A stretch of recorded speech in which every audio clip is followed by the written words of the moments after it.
Hello friends, welcome to my YouTube channel. तो guys finally मैं आप लोगों के लिए अपडेट लेकर आ चुका हूं, जो कि मैंने आपको कल बीते दिन बताया था कि मेरी यूनिवर्सिटी रजिस्ट्रार सर या फिर परीक्षा नियंत्रक जी धीरेन्द्र कुमार जी से बात होना बाकी है। जैसे मेरी बात होती है मैं आपको अवगत करूंगा, सूचित करूंगा रिजल्ट के रिगार्डिंग क्या अपडेट है क्या नहीं है, कब तक आएगा कब तक नहीं आएगा। तो आज मेरी फाइनली बात हो चुकी है। इसके बेस पर जितनी भी जानकारी है क्या मेरी बात हुई मैं आपको इस वीडियो में आगे बताने वाला हूँ। ठीक है, तो चलिए वीडियो को फटाफट स्टार्ट करते हैं। अगर चैनल पर नए हो तो चैनल को सब्सक्राइब कर लेना फॉर मोर अपडेट्स और सबसे पहले और सबसे सटीक अपडेट या फिर जानकारी पाने के लिए आरएमपीएसयू की। ठीक है, तो अब हम यहाँ पर बात कर लेते हैं सबसे पहले कि सर बात अगर आपकी परीक्षा नियंत्रक जी धीरेन्द्र कुमार जी से हुई है तो क्या बात हुई, रिजल्ट कब तक आया, आप लोगों को यही डाउट रहेगा। ठीक है, बट उससे पहले थोड़ा सा बैकग्राउंड आपको जानना बेहद जरूरी है। जैसा कि मैंने आप सभी को बताया कि बीएड फोर्थ सेमेस्टर की जो प्रैक्टिकल की लास्ट डेट है वो 18 जुलाई को आपके प्रैक्टिकल एंड हो जाएंगे सेशन 23 और 24 के। काफ़ी बच्चों के हो भी चुके हैं और काफ़ी बच्चों के अभी रह गए हैं जो कि 18 तारीख को एंड हो जाएंगे, है ना। और सबसे बड़ा दिक्कत यही थी कि एलटी ग्रेड की वैकेंसी आने वाली, जिसका संक्षिप्त विज्ञप्ति आ चुकी है, जिसमें फॉर्म 28 जुलाई से स्टार्ट हो जाएंगे, है ना, और 28 अगस्त तक आप लोगों के फॉर्म भरे जाएंगे, है ना। तो पहली बात तो मैंने कल आपको वीडियो के माध्यम से बता दिया था, डिस्क्रिप्शन में लिंक है, जाकर चेकआउट कर सकते हो कि आप लोगों की शैक्षिक अर्हता अकॉर्डिंग टू लोक सेवा आयोग, है ना, जो कि एलटी ग्रेड की वैकेंसी निकालता है, ये अपने हर विज्ञप्ति में या फिर अभी यूपीएससी वगैरह का यूपीपीसीएस का प्री एग्जाम हुआ था उसमें भी जो एलिजिबिलिटी थी जो मांगी थी वो फॉर्म भरने की लास्ट डेट तक मांगी थी, है ना। और यहाँ पर फॉर्म भरने की अंतिम तिथि एक्सपेक्टेड है 28 अगस्त। तो यहाँ से पहले आप लोगों का मतलब यहाँ तक आप लोगों को रिजल्ट आ ही जाएगा बीएड फोर्थ सेमेस्टर का। बट वही रहता है लास्ट में साइट वगैरह दिक्कत देती है, तो शुरू के 10-15 दिन सबसे बेस्ट रहते हैं फॉर्म भरने के लिए, है ना। तो फिर भी हमने ये माना था कि मान के चलिए अगर 1% नोटिफिकेशन तक ही आप लोगों की शैक्षिक अर्हता मांग ली जाती है, कंप्लीट बीएड बिल्कुल, है ना, रिजल्ट एकदम क्लियर, है ना, नोटिफिकेशन की डेट तक ही अगर 1% मान के चलते हैं तो क्या होगा, है ना। तो उससे पहले आपका रिजल्ट आना जरूरी है। तो इसी को लेकर हमने बात करी थी विश्वविद्यालय परीक्षा नियंत्रक धीरेन्द्र कुमार जी से। ठीक है, तो ये बैकग्राउंड आपको क्लियर हो गया।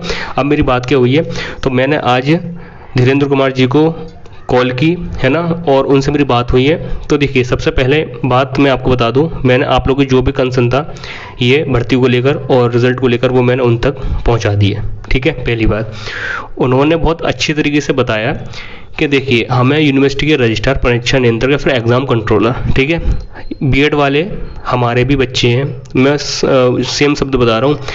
उन्होंने ये बोला कि ये मेरे भी बच्चे हैं और मुझे इनकी फ़िक्र है ना, क्योंकि इन्हीं की फीस से हम लोगों को सैलरी मिलती है, ठीक है, और हमें इनकी चिंता है और हमारे संज्ञान में सारी चीज़ें हैं और हम जल्द से जल्द प्रयत्न कर रहे हैं इनका रिजल्ट डिक्लेयर करने का। ठीक है, इतनी बात उनके द्वारा बताई गई।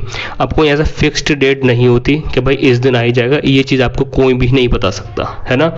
जब प्रैक्टिकल हो जाएंगे सभी कॉलेज वाले जो मार्क्स हैं वो यूनिवर्सिटी को सबमिट कर देंगे, देन आपका रिजल्ट डिक्लेयर हो जाएगा। अब कब तक हो जाएगा, तो देखो मेरी अभी बात हुई है, परीक्षा नियंत्रक जी ने यही बताया कि जल्द से जल्द हम प्रयत्न करेंगे रिजल्ट को डिक्लेयर करने का। कोई भी फिक्स डेट नहीं है, बट हाँ देखो अभी से लगाओगे तो 10-12 दिन है, तो आई एम श्योर कि 28 जुलाई से पहले आपको अपना रिजल्ट देखने को मिल सकता है। ठीक है, पहली चीज़ तो ये हो गई।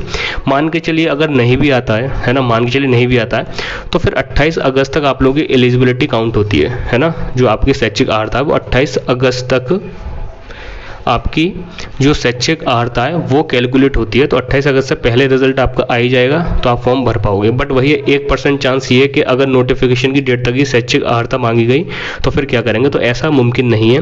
अगर होता भी है तो उम्मीद यही है कि 28 जुलाई से पहले आप लोगों के रिजल्ट बीएड फोर्थ सेमेस्टर के देखने को मिल जाएंगे, जैसा कि रजिस्ट्रार सर ने बताया है।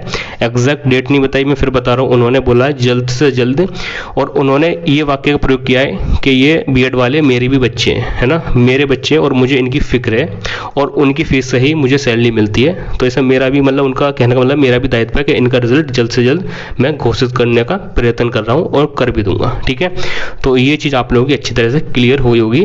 तो फर्स्ट इसमें वही है कि मैंने देखो अपने हैंड से अपना काम कर दिया, जो मैंने आपको कल बोला था। ठीक है, सेकंड अगर कोई स्टूडेंट्स अगर अभी भी थोड़ा सा कहता है कि नहीं सर हमें यूनिवर्सिटी भी जाना चाहिए, तो देखो आप बिल्कुल जा सकते हो और यूनिवर्सिटी में ज्ञापन देकर आ सकते हो कि इस तारीख तक रिजल्ट आ जाए, वो ज़्यादा बेहतर रहेगा। बट मैं आपसे फिर कहूँगा, है ना, मेरी आज बात हो चुकी है और रजिस्ट्रार परीक्षा नियंत्रक जी ने बताया भी है, धीरेन्द्र कुमार जी ने, कि जल्द से जल्द प्रयत्न किया जाएगा आप लोगों के रिजल्ट को डिक्लेयर करने का बीएड 4th सेमेस्टर वालों का, ठीक है। बट कोई फिक्स डेट नहीं है, उन्होंने यही मेरे से बोला है कि जल्द से जल्द, अब जल्द से जल्द वही 28 से पहले तो दे ही देंगे, ठीक है, कोई टेंशन लेने की जरूरत नहीं है, ठीक है। बट अगर फिर भी आप संतुष्ट नहीं हो, है ना, तो फिर आप लोग यूनिवर्सिटी जाकर ज्ञापन देकर आ सकते हो, कोई दिक्कत वाली बात नहीं है। बट जो आपकी गुहार थी, जो आप लोगों की बात थी, वो मैंने परीक्षा नियंत्रक जी को बता दी, पहुंचा दी अपनी बात, आप लोगों की बात वहां तक पहुंचा दी, ठीक है। अब इतनी बात उनके संज्ञान में ऑलरेडी थी, मैंने फिर ऊपर से और डाल दी, बता दिया, तो उनको अच्छी तरह से वो अवेयर हो गए इस चीज़ को लेकर, ठीक है। तो मैंने अपना जितना भी एफर्ट था वो डालकर मैंने उनसे बात कर ली, है ना, और उनको आपकी जो भी परेशानी थी वो मैंने यहाँ पर बता दी, ठीक है। तो यहाँ पर अब आप लोग देख लेना आपको क्या करना है। मैंने अपने हैंड से जो आपकी गुहारती बात थी रिजल्ट को लेकर वो मैंने यूनिवर्सिटी रजिस्ट्रार सर तक पहुंचा दी, ठीक है। ये चीज़ क्लियर हुई। इसके बाद अगर कोई स्टूडेंट जाना चाहता है तो जाकर यूनिवर्सिटी ज्ञापन देकर आ सकता है विनम्रता पूर्वक, ठीक है। तो ये चीज़ आप लोगों की क्लियर कर दी, ठीक है। एक एफर्ट के लिए काम करना, है ना। पहली बात तो वीडियो को लाइक कर जाए और चैनल को सब्सक्राइब कर लेना, और अगर मोटिवेशन देना चाहते हो मेरे को तो एक प्यारा सा कमेंट करके भी जा सकते हो, और वीडियो को लाइक और शेयर जरूर कर देना। देखो कोई भी ऐसा नहीं जो आप लोगों के लिए इतना एफर्ट डाले, है ना, क्योंकि मैं तो इस विश्वविद्यालय से पढ़ ही नहीं रहा, है ना, तो मैं बस आपको इन्फॉर्म कर रहा हूँ। जो भी मेरे सोर्सेज हैं, अटैच्ड कॉलेज हूँ, है ना, अटैच कॉलेज से काफ़ी हूँ, है ना, तो मैं बस अपने तरफ से आप लोगों की बात यूनिवर्सिटी विश्वविद्यालय तक पहुँचा दी, है ना। अब आपका काम है कि वीडियो को लाइक करना, शेयर करना, ये मैं आपके हाथ में छोड़ता हूँ, ठीक है।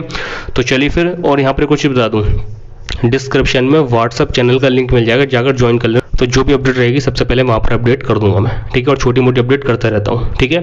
तो ये चीज़ आप लोगों को क्लियर हो गई होगी। तो चलिए फिर मिलते हैं नई वीडियो के साथ, जब तक के लिए टेक केयर, बाय, ख्याल रखिए।